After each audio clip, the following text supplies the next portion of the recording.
Madam, सभी victim को hypnotise किया गया है। व्हाट? वही गुत्थी जो सुलझ नहीं रही थी कि कैसे सारे मरने वाले किडनैपर्स के साथ आसानी से चले गए, वो अब समझ में आ गया है मैम। उन्हें वश में किया गया था। जांच के वक्त उनके खून में जो नींद की दवाई हमें मिली थी, वो सिर्फ नींद के लिए ही नहीं, बल्कि उस दवाई का इस्तेमाल हिप्नोटाइज करने के लिए भी किया जाता है। अंदर आओ। भेड़िए का नकाब पहनकर वो अपने शिकार को अचानक डराते थे।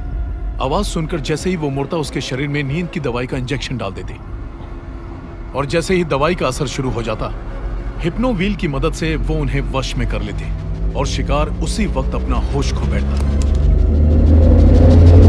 पर जब शरद को वो दवाई दी गई तो उस दवाई का असर उन पर नहीं हुआ। उसकी वजह थी उनकी बीपी की दवाई जो कुछ देर पहले उन्होंने ली थी। इसलिए वो शरद को वश में नहीं कर पाए और वहीं हाथापाई शुरू हो गई। मैडम, हमारा सामना किसी ऐसे वैसे सीरियल किलर से नहीं हो रहा है। ये कातिल बहुत ही शातिर है और बहुत खतरनाक भी। इंसानी दिमाग को काबू में करना उसे बहुत अच्छी तरह आता है। अब वो चाहे पुलिस वाला हो या वो मेट्रो वाली लड़की। बहुत खूब अनवर, ग्रेट जॉब डन। लेकिन इसका कोई फायदा नहीं। हम अब इस केस पर काम नहीं कर रहे।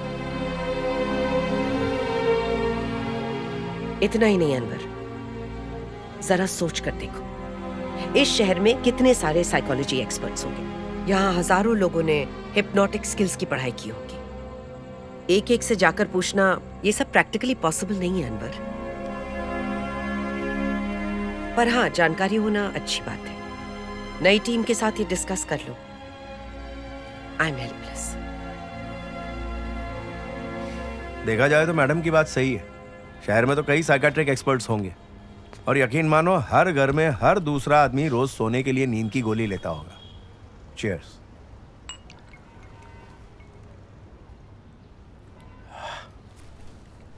दरअसल मैं तुम्हारी तहकीकात पे शक नहीं कर रहा हूं अनवर, लेकिन इस केस में हमें कोई ऐसा ठोस सबूत चाहिए जो हमें सीधा खूनी तक पहुंचाए। देखो अनिल, शिल्पकार ने हमें जो बात बताई उससे तो यही लगता है कि एक और पुलिस वाले पर हमला तो जरूर होगा। लेकिन प्रॉब्लम सिर्फ उतनी नहीं है। क्या होगा अगर उसके बाद भी वो रुका नहीं तो? ये भी तो हो सकता है कि पुलिस वालों को मारने के साथ साथ वो आम लोगों को भी मारने लगे। लेकिन हम करें तो क्या करें? केस हमारे पास था, तब तक हमने पूरी कोशिश की।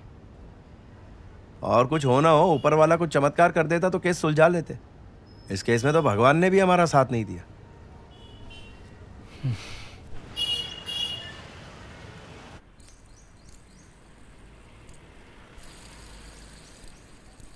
पापा, ये घूम नहीं रहा है। ऐसे नहीं बेटा।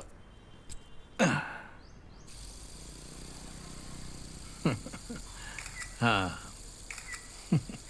और देखा? तुम दोनों की फोटो देखो कितनी अच्छी आई है। देखो है ना बेबी? दिखाओ। तुम्हें भी ऐसे करना है? हाँ, हाँ। मैं सिखाऊं? ये देखो, ऐसे पकड़ो और इजी है ना? करो।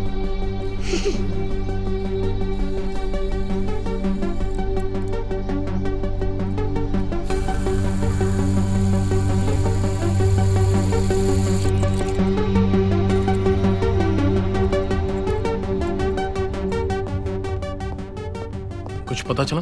बस वही चेक कर रही हूँ। हजारों केसेस और फोटोज पड़े हैं। अगर कोई और डिटेल्स दे सको तो। मैंने एक फोटो में देखा था एक मुजरिम ऐसे ही स्पिनर के साथ पोज दे रहा था। अपने रिकॉर्ड में फिजिट स्पिनर सर्च करो। ओके।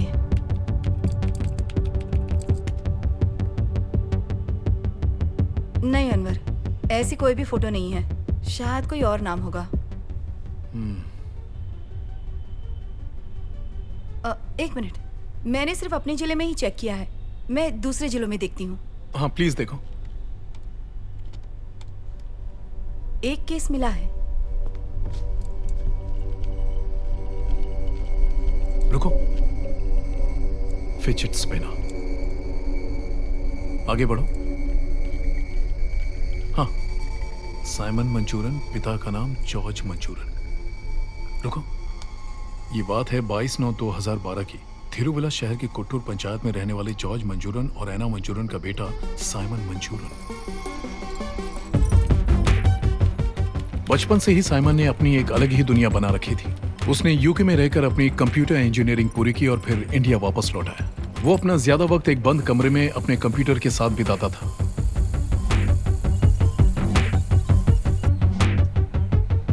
एक दिन साइमन के पिताजी जॉर्ज मंजूरन को पता चला कि साइमन उनके डेबिट कार्ड से पैसे चुराकर डार्क वेब पर लोगों को बेरहमी से मारने और टॉर्चर करने के वीडियोस देखा करता था। तुम्हें क्या हो गया है साइमन? तुम्हारे पिताजी बता रहे थे कि तुम आजकल बड़े उल्टे सीधे वीडियोस देखते रहते हो। साइमन के पिता ने अपने बेटे की दिमागी हालत को सुधारने की बहुत कोशिश की।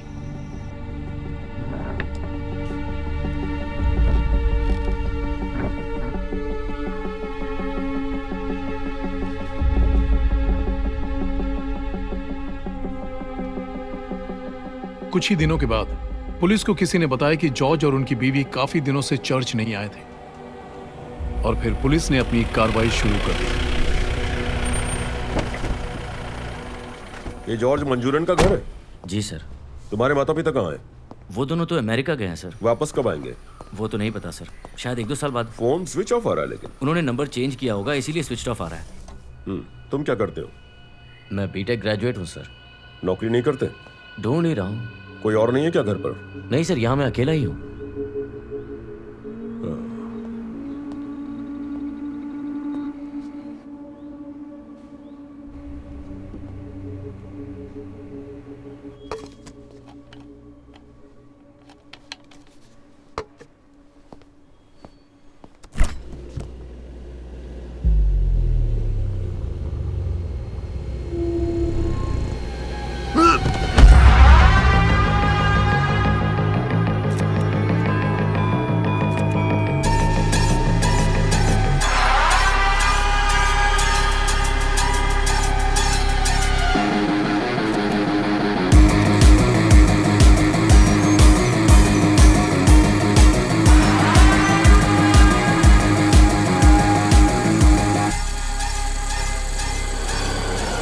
प्रीति, मुझे लग रहा है यही है। एक काम करो, चेक करो कि ये इस वक्त कहाँ है। साइमन मंजूरन, जिसे पूजापुरा जेल में आइसोलेटेड सेल में रखा गया था, वो 12 नवंबर 2018 के दिन जेल में आग लगने की वजह से मारा गया। इंक्वायरी चल रही है।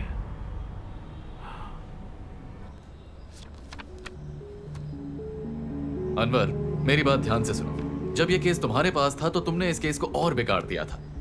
अब ये मेरा केस है, समझे? सर, ये साइमन अब भी... अरे ये तो मर चुका है। तुम ही ने कहा था ना मुझे। देखो, बात को समझो, मैं इस लीड पर अपना वक्त बर्बाद नहीं कर सकता। अब तुम जा सकते हो, मुझे और भी कई काम है।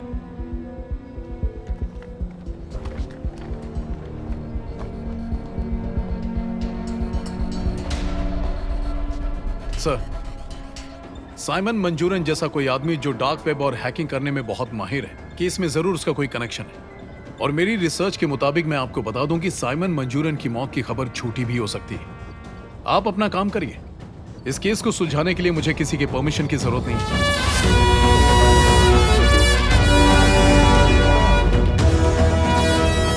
सुनो प्रदीप, साइमन मंजूरन की जो केस फाइल है वो मुझे चाहिए, जल्द से जल्द। सर। एंड्रयू, अपना सामान उठा लो।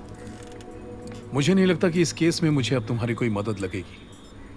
सर, वो लोग मेरी फायरवॉल पे 2 बार हमला कर चुके हैं। मैं उन्हें छोड़ूंगा नहीं। इसी पुलिस सीसीटीवी फुटेज में कहीं ना कहीं पकड़े जाएंगे साले। मुझे बस एक सुराग चाहिए और मैं उन्हें पकड़ लूंगा। अब तो मेरी इज्जत का सवाल है। एक और मूर्ति बची हुई है ना? इस चेहरे को देखो, शायद तुम्हें कुछ पता चले। ये देखो, साइमन मंजूरन अपने माँ बाप को मारा है। कहा जाता है कि कुछ साल पहले ही जेल में इसकी मौत हो गई, लेकिन मैं नहीं मानता।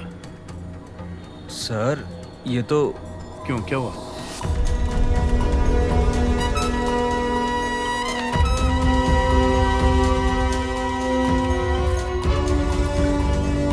सर, ये यही आदमी नहीं है?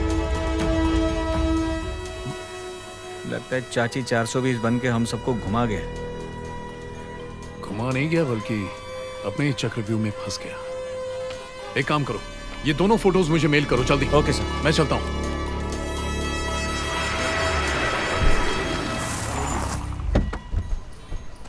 सर। अनवर, आप क्या? सर, एक जरूरी बात करनी है। मैं सही था, साइमन मंजूरन अब भी जिंदा है सर। मेट्रो में जो लड़की थी वो यही है, देखिए सर।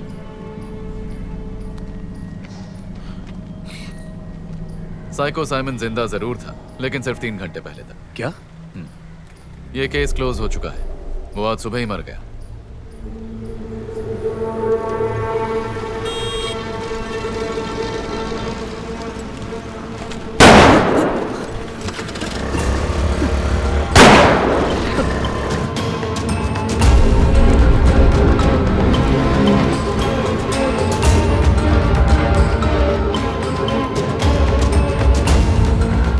डियर पुलिस, जो खेल मैंने शुरू किया था मैं ही खत्म कर रहा हूँ। इस खेल में ऐसे कई राज हैं जो आप ढूंढ नहीं पाए। अब वो राज मेरे साथ ही दफन हो जाएंगे।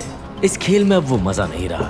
फाइनल स्कोर 4-2, हम जीत गए, साइमन और अरविंद। साइमन और अरविंद मिलकर पुलिस ऑफिसर्स को किडनैप कर रहे थे। वो दोनों कई सालों से मानसिक रोगी थे।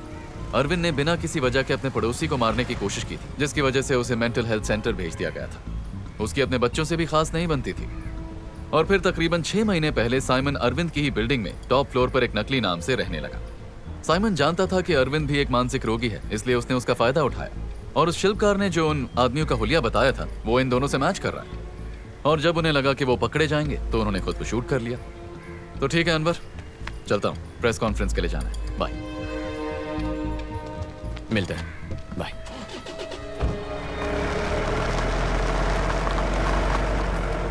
मैंने ये प्रेस कॉन्फ्रेंस आपको ये बताने के लिए बुलाई है कि हमने इंसाफ की देवी सीरियल किलिंग केस को सॉल्व कर दिया है।